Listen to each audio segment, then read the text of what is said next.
আসসালামু আলাইকুম everyone, welcome my channel.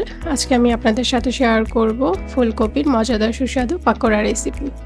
চলুন ভিডিওটি শুরু করা যাক। আমি এখানে 1.5 কাপের মতো ময়দা নিয়েছি। ময়দার ভিতরে আমি লবণ, ধনিয়া গুঁড়ো, জিরে গুঁড়ো এবং হলুদ গুঁড়ো, মরিচ গুঁড়ো আধা চামচের মতো করে দিয়ে দিয়েছি।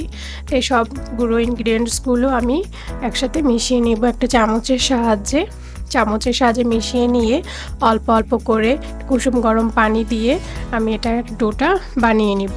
আপনার এখানে চাইলে কেউ বেসন থাকলে বেসন ইউজ করতে পারেন, আর কারো বাসায় যদি বেসন না থাকে সেক্ষেত্রে আপনারা চাইলে এখানে আটা বা ময়দা ইউজ করতে পারেন, কোনো সমস্যা নেই। সেম প্রসেসে একই রকমভাবে আপনারা এটা বানাতে পারেন। খুব সুন্দরভাবে ম্যারিনেট করে ডোটাকে আমি আধা ঘন্টার মতো রেখে দেব, যাতে সব ইনগ্রিডিয়েন্টসগুলো ভালো মতো একসাথে ঢুকে এবং মসৃণ হয় জিনিসটা। এই শীতের মৌসুম এলেই আমরা চলে আসি ফুলকপি চপ বানাই, যে যার বাসায় ফুলকপি বাঁধাকপির চপ বানিয়ে থাকি। তো এটা খেতে দারুণ স্বাদ, বেশ মজা, সবাই এটা পছন্দ করে থাকে এবং খেতেও বেশ ভালোই লাগে। তো আধা ঘন্টা পর আমি ফুলকপিগুলো, এখানে আর একটা কথা বলি যে ফুলকপিগুলো আমি আগে থেকেই একটু লবণ, মরিচের গুঁড়ো, হলুদ গুঁড়ো দিয়ে সিদ্ধ করে রেখেছিলাম। সিদ্ধ করে পানিটা ফেলে দিয়েছিলাম। হালকা সিদ্ধ করতে হবে, দেখতে হবে যেন বেশি সিদ্ধ না হয়ে যায়, তাহলে ডোরতে চুবিয়ে ভাজার সময় ভেঙে যেতে পারে। তারপর আমি একে একে ফুলকপির ফুলগুলো বাটারে চুবিয়ে ভেজে নেব। খুব অল্প আছে এপিট ওপিট করে খুব সুন্দর করে ভেজে নেব।